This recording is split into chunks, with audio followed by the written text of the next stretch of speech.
Olá, tudo bem? Sejam bem-vindos à nossa disciplina de Efetividade do Processo Previdenciário, esta nossa segunda aula. Na aula anterior, nós examinamos os princípios do devido processo legal e da inafastabilidade do controle jurisdicional. Tivemos a oportunidade de verificar como esses princípios revelam-se relevantes para a solução de diversos problemas previdenciários. Na aula de hoje, vamos tratar dos princípios do contraditório e da razoável duração do processo. Bem, o princípio do contraditório encontra a sua base legal no inciso 55 do artigo 5º. Ou seja, é previsto que, para os litigantes em processo administrativo ou judicial, é assegurado o contraditório e ampla defesa com os meios e recursos a ela inerentes. E esse princípio do contraditório encontra importantes concretizações nos artigos 9 e 10 do nosso CPC.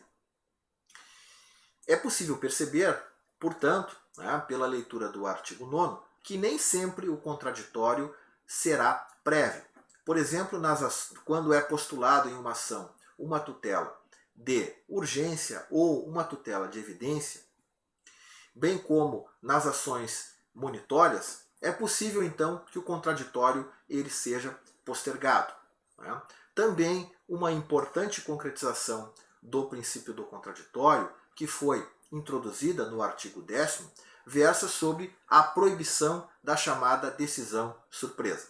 Mas para que nós possamos compreender toda a abrangência do princípio do contraditório, é necessário recordar que, doutrinariamente, se reconhece que esse princípio do contraditório ele está apoiado nos seguintes pilares. Em primeiro lugar, a parte necessita ser informada de tudo o que é relevante dentro do processo, justamente para que ela possa agir e reagir. Então, o contraditório contempla o direito à informação. Também o contraditório demanda a necessidade de que a parte tenha a possibilidade de deduzir todos os argumentos necessários para influenciar na convicção do magistrado. E ainda, um terceiro pilar do princípio do contraditório diz respeito à possibilidade que a parte deve ter de produzir todas as provas que sejam, então, essenciais para a demonstração do seu direito. E ainda se coloca como sendo uma decorrência do princípio do contraditório a possibilidade de que a parte, sempre que se sentir prejudicada, possa manejar os recursos que seriam necessários, então, para a reparação do prejuízo decorrente daquela decisão. Bem, mas então, quando nós pensamos no princípio do contraditório, é preciso recordar que nas demandas de cognição plena, então nós temos um contraditório efetivamente amplo, mas que frequentemente o ordenamento jurídico poderá nos apresentar limitações no princípio do contraditório quando, por exemplo, estivermos em face de procedimentos nos quais nós tenhamos então uma limitação na cognição, seja uma limitação horizontal ou vertical. Se pensarmos, por exemplo, no caso do mandado de segurança, o mandado de segurança é uma ação constitucional que apresenta uma importante limitação no que tange ao princípio do contraditório, porquanto você só pode manejar uma ação de mandado de segurança se você tiver a prova pré-constituída. Se for necessário a realização de dilação probatória, então a parte necessariamente deverá buscar as vias ordinárias, porque não será possível o manejo do mandado de segurança. Também quando nós pensamos nos juizados especiais, e os juizados especiais se reconhece hoje que configuram um microsistema diferenciado, um microsistema no qual nós podemos encontrar 3 leis que tratam dos juizados especiais. Nós temos a Lei 9.099, de 1995, que trata dos juizados especiais estaduais. Nós também temos a Lei 10.259, de 2001, que trata dos juizados especiais federais, mas nós temos ainda a Lei 12.153 de 2009, que trata dos juizados especiais da Fazenda Pública. E nos juizados especiais, nós temos então, por força do princípio da inafastabilidade do controle jurisdicional, a necessidade de ampliar o acesso do cidadão ao Poder Judiciário para que ele possa desfrutar de uma justiça que seja informal, de uma justiça que seja mais célere e, por consequência, ela possa ser mais efetiva. Mas no âmbito dos juizados especiais, nós vamos encontrar procedimentos que contemplam uma concentração de atos, um encurtamento de prazos e também uma importante limitação no que tange às possibilidades de serem manejados recursos. Certo? Então, por exemplo, se nós pensarmos na Lei 9.099, a Lei 9.099 ela não previu nenhum recurso na fase que antecede a prolação da sentença. Então, eventualmente, se a parte se sente prejudicada por uma decisão interlocutória, por exemplo, foi postulada uma antecipação de tutela que foi indeferida, não há previsão de recurso. Por sua vez, na Lei 10.259, nós vamos encontrar no artigo 4º, a possibilidade, então, de que o juiz defira medidas cautelares no curso do processo e nos termos do artigo 5º, só haveria a possibilidade, interpretando esses artigos 4º e 5º, de ser manejado um recurso contra a decisão que deferisse medidas cautelares. Então, não há previsão, em princípio, do deferimento de medidas antecipatórias e não há a previsão de recurso na hipótese da medida postulada ser indeferida, somente quando fosse deferida. Por sua vez, a Lei 12.153, nesse particular, já tem uma redação aprimorada, de forma que fala-se expressamente no artigo 3º de medidas cautelares e antecipatórias, e por consequência, aqui a previsão de que nos casos, exceto nos casos do artigo 3º, somente será admitido recurso contra sentença. Bem, a partir daí, poderíamos interpretar, como durante algum tempo aconteceu nas turmas recursais dos juizados especiais federais do Rio Grande do Sul, que se o juiz apreciando o pedido de tutela antecipada indeferisse, que essa decisão seria irrecorrível. Entretanto, o Conselho da Justiça Federal,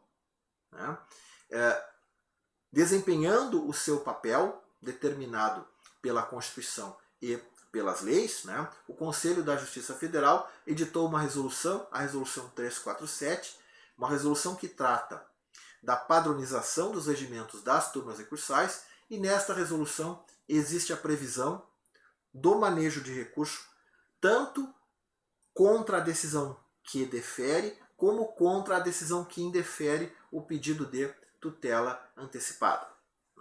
Bem, mas essa questão da limitação dos recursos foi apreciada pelo Supremo Tribunal Federal e na sistemática da repercussão geral, e o Supremo Tribunal Federal, no julgamento do recurso extraordinário 576847, da relatoria do ministro Eros Grau, o STF, então, consagrou o entendimento de que não violava o princípio do contraditório e da ampla defesa o fato de não haver, então, a previsão de recurso na fase que antecedia a sentença, não sendo possível a parte valer-se seja do recurso de agravo, seja do mandado de segurança, porque eventual prejuízo sofrido pela parte seria reparável, então, por ocasião do recurso inominado, onde então a parte poderia veicular toda a sua inconformidade e, sendo o caso efetivamente de se reconhecer o cerceamento de defesa, a turma recursal poderia anular a sentença, e, por consequência, restabelecer então o procedimento dentro daquilo que seria o adequado. Então, esse microsistema dos juizados especiais federais determina, por exemplo, que no caso dos juizados especiais federais, a legislação, a Lei 10.259, é uma lei extremamente sucinta. E essa lei determina que as suas lacunas são colmatadas pela aplicação inicialmente da Lei 9.099 de 1995 e somente então, se não houver previsão na Lei 9.099, é que seria aplicável o CPC. E ainda essa aplicação do CPC demandaria a necessidade de se realizar uma filtragem através dos princípios específicos dos juizados especiais federais. Certo? Bem, então a aplicação do mandado de segurança e do agravo não vem sendo admitida no âmbito dos juizados especiais na fase que antecede a sentença. Contudo, existe uma particularidade, né, porque para o cumprimento de sentença, como não foi previsto nenhum recurso, na quarta região se admite o uso do mandado de segurança quando, eventualmente, por ocasião do cumprimento da sentença, ocorre alguma decisão que desborda do título executivo. Mas então, a admissibilidade do mandado de segurança nos juizados especiais federais, até mesmo porque o artigo 3º da Lei 10.259 veda expressamente o manejo da ação de mandado de segurança nos juizados especiais federais. Ou seja, os atos de autoridade federal podem ser questionados pelo mandado de segurança, mas nesse caso a competência para o julgamento do mandado de segurança não será do juizado especial federal. Então se admite o mandado de segurança de forma excepcionalíssima contra ato do juiz federal ou do juiz da turma recursal, portanto como sucedâneo recursal, mas apenas então na fase do cumprimento de sentença. Bem, contraditório e a necessidade do advogado atuar nos juizados especiais. É fato que a nossa lei fundamental, no seu artigo 133, estabelece que o advogado é indispensável para a administração da justiça. Entretanto, tanto a lei 9.099 como a lei 10.259 admitem que o cidadão possa postular no juizado especial sem estar representado por advogado. Na lei do juizado especial estadual, essa dispensa é até 20 salários mínimos, mas no juizado especial federal, essa dispensa vai até o teto do juizado, ou seja, 60 salários mínimos. Bem, e ainda a lei do juizado especial federal foi mais longe ainda. Por quê?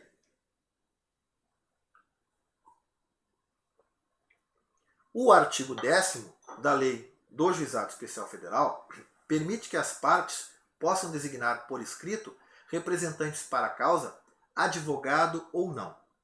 Essas duas situações levaram então que a Ordem dos Advogados do Brasil ajuizasse ações diretas de inconstitucionalidade. Bem, e o que decidiu o Supremo Tribunal Federal?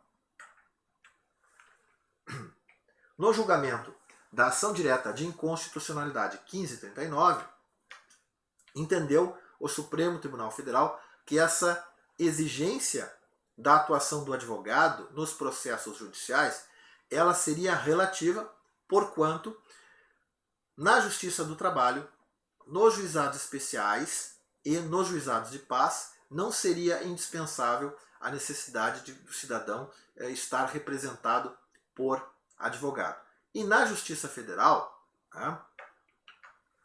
nos termos do que foi decidido na ação direta de inconstitucionalidade 3168, entendeu o relator, o ministro Joaquim Barbosa, que deveria ser dada uma interpretação conforme a Constituição. Ou seja,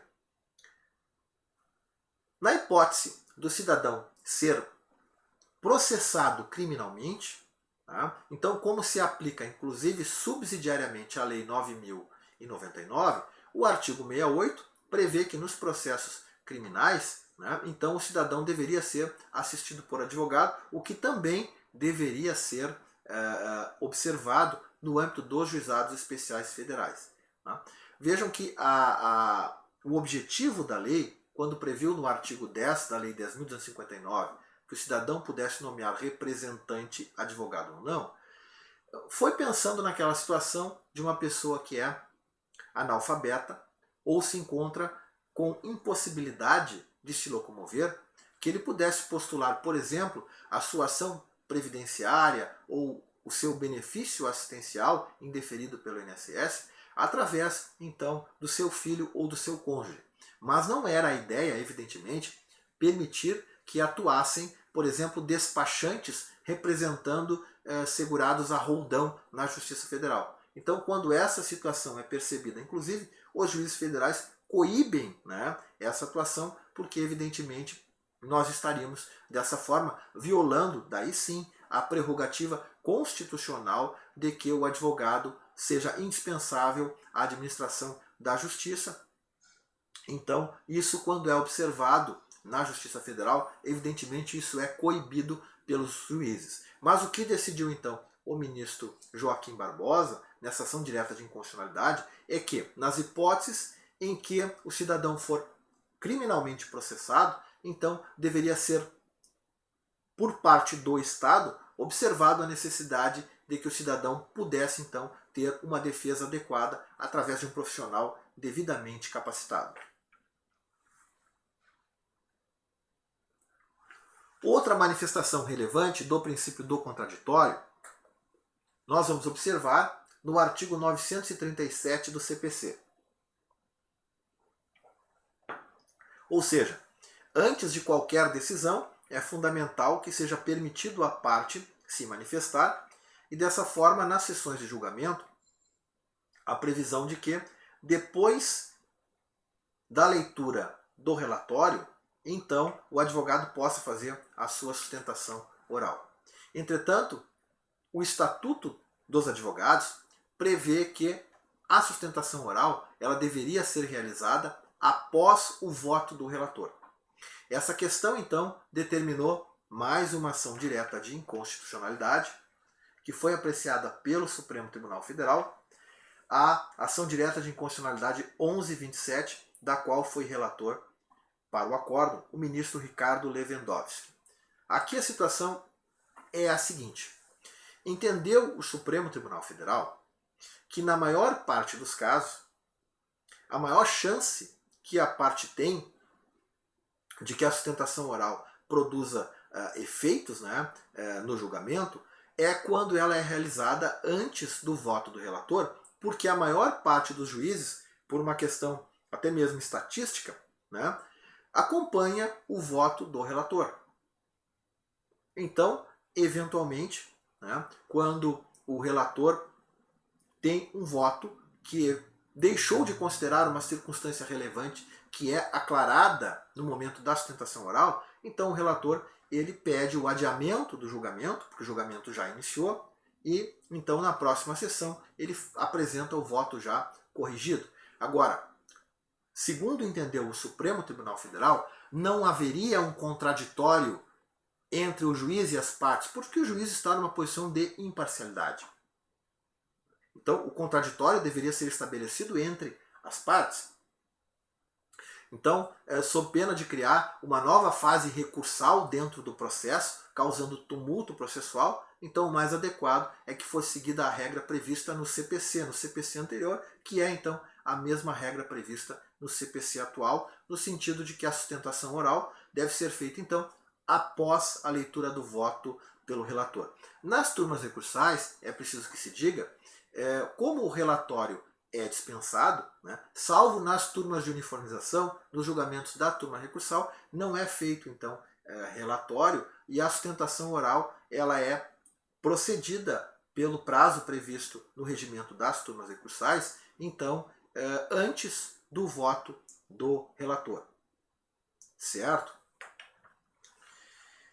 Bem, prova e princípio do contraditório. Como nós sabemos, a prova ela não é uma obrigação.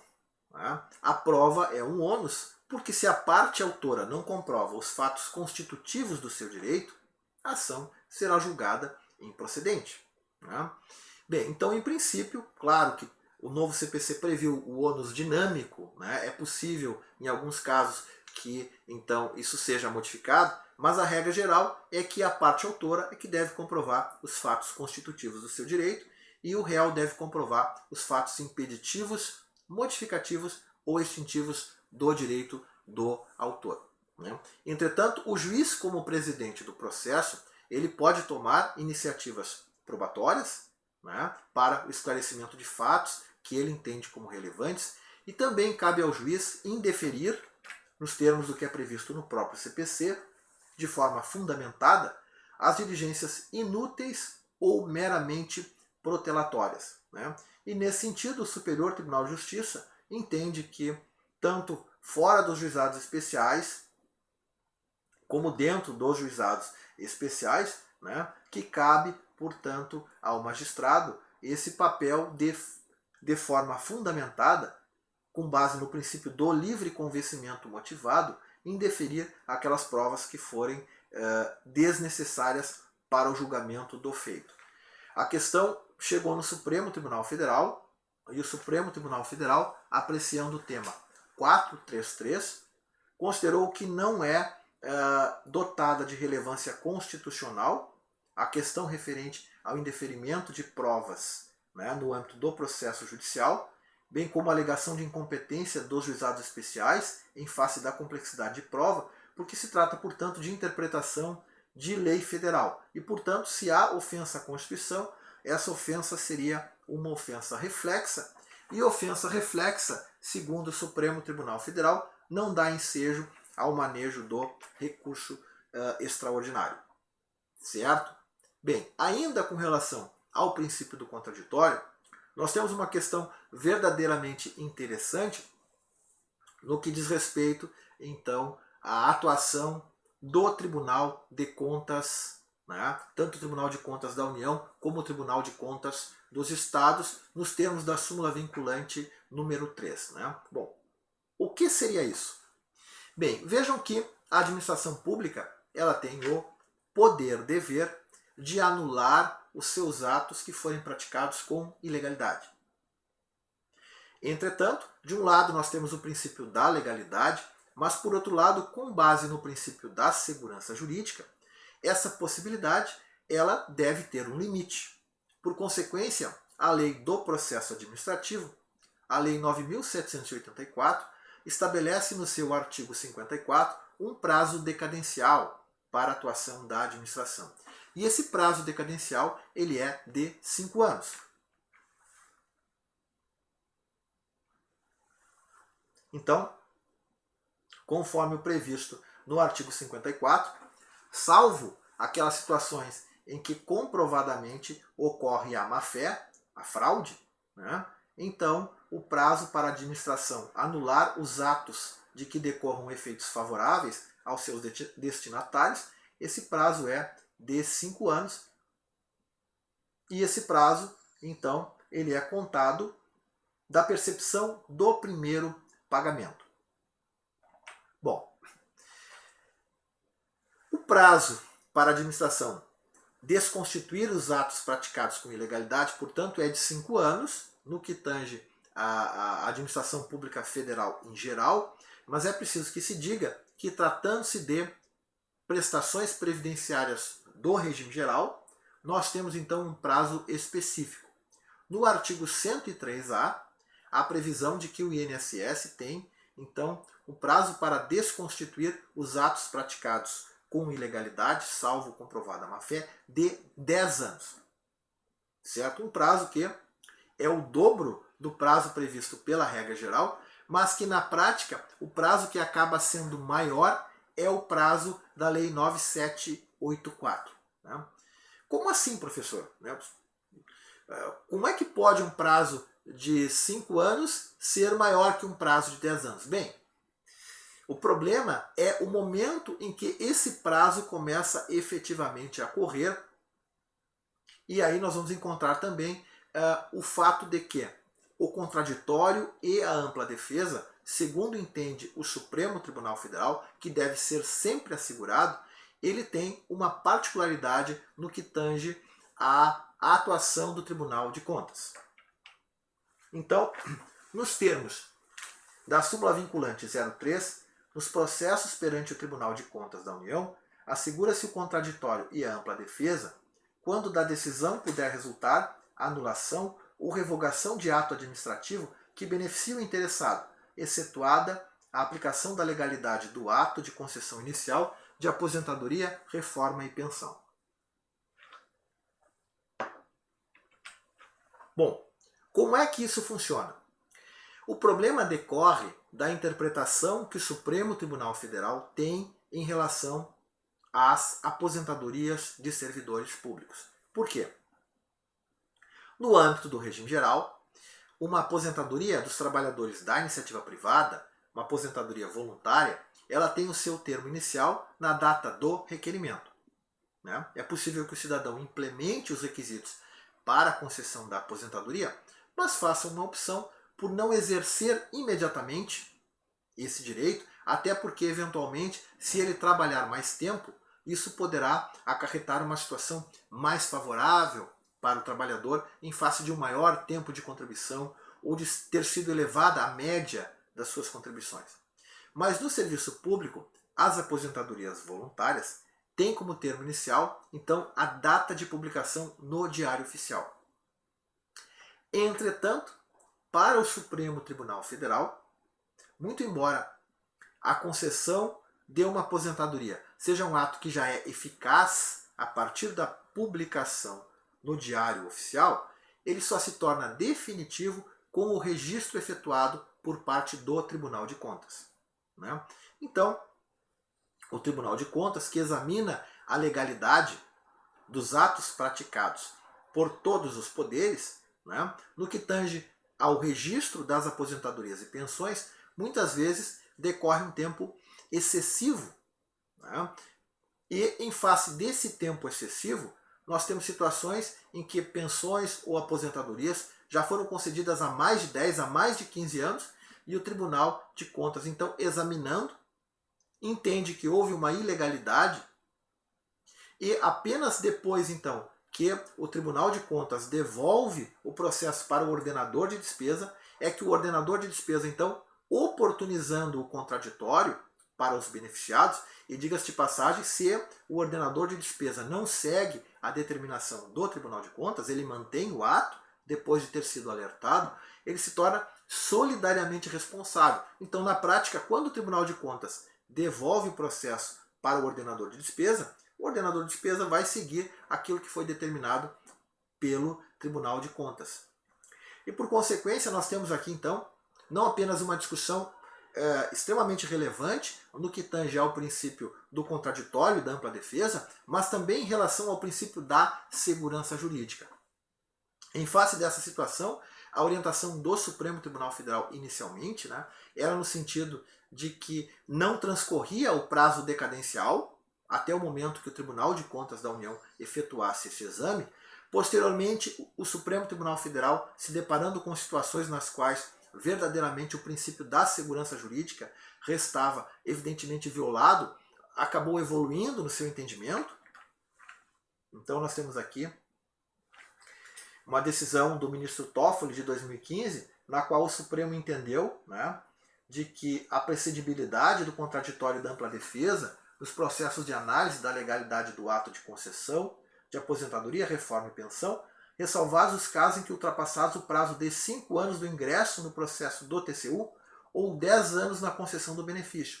Então o Supremo Tribunal Federal evoluiu em relação a essa matéria, mas a questão também foi afetada a sistemática da repercussão geral, e no julgamento do tema 445, o STF, em voto do ministro Gilmar Mendes, no recurso extraordinário 636553, consolidou então o entendimento de que, em atenção aos princípios da segurança jurídica e da confiança legítima, os tribunais de contas estão sujeitos ao prazo de 5 anos para o julgamento da legalidade do ato de concessão inicial da aposentadoria, reforma ou pensão, a contar da chegada do processo à respectiva Corte de Contas.